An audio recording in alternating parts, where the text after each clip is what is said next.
Late Night News, KOMO News 4. For the third time in 2 years, this race led to a horse's death. They continue to kill horses in the name of good, wholesome family entertainment.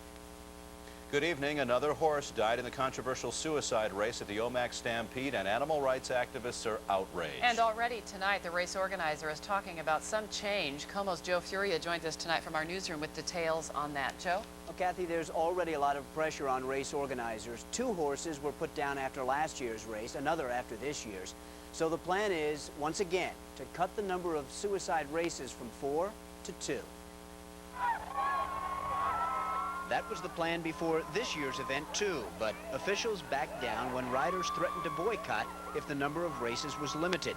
I spoke to Stampede Vice President Ed Teeley a short time ago on the phone, and he told me he will start earlier next year to try to hammer out an agreement to run only 2 races in the future. He says, quote, "We sure don't like to see horses hurt either."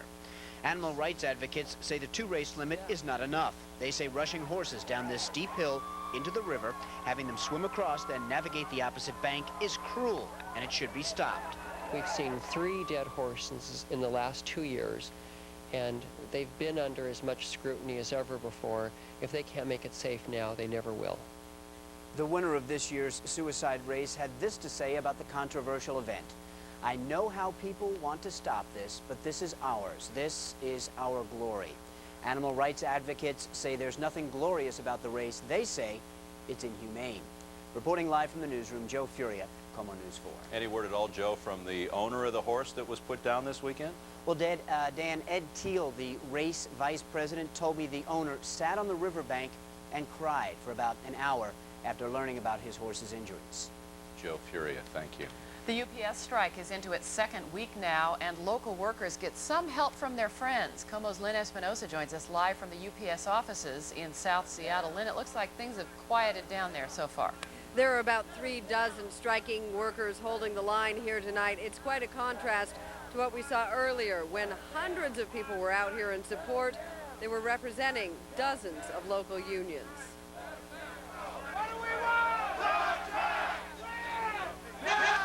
If it appears the striking UPS workers are not growing tired, it's because many here do not work for UPS.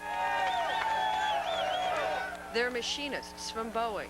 They're carpenters, painters, and teamsters. And they're here because strikers do grow tired. Some of our bank accounts are starting to go down a little bit, but we're going to stand firm. These people represent so many union battles past. They don't know if this noise will help at the negotiating table. They do know it will help on the picket line. It's a morale builder. Keeps your spirits up. Support. Woo, woo, woo. Let them know that, hey, we cannot tolerate anything that's going on that's not for the workers. Boeing worker John Repp has walked the line himself and has felt the support of other unions. He says it helps. A lot. A big lift, yeah. It lifts your spirits. What the machinists and painters and carpenters and teamsters have to say to UPS management may not change what's on the table or why, but it seems to make a difference to the UPS workers. Well, I'm happy to see everybody out here. It's been a long 24-hour every night fight. How many more 24-hour fights are left remains to be seen. Workers here say this energy will make the next 24 hours easier than the last. Both sides today met with the Labor Secretary asking the government to intervene, at least to bring both sides back to the bargaining table. UPS is losing millions of dollars a day. These workers are into the week 2 without a paycheck, and neither side seems to be getting close. Well, did the backlog of packages improve at all over the weekend, Lynn? Kathy, in fact, it did. The U.S. Postal Service worked an unusual Sunday to deliver packages, and they say that they've taken care of most of the backlog. All right, thanks for the update. We have new information tonight on the UPS manager killed today driving a delivery truck because of the strike. Investigators say tonight it might have been a shifting load that caused the UPS tractor trailer to tumble over an interstate highway on-ramp in Nashville.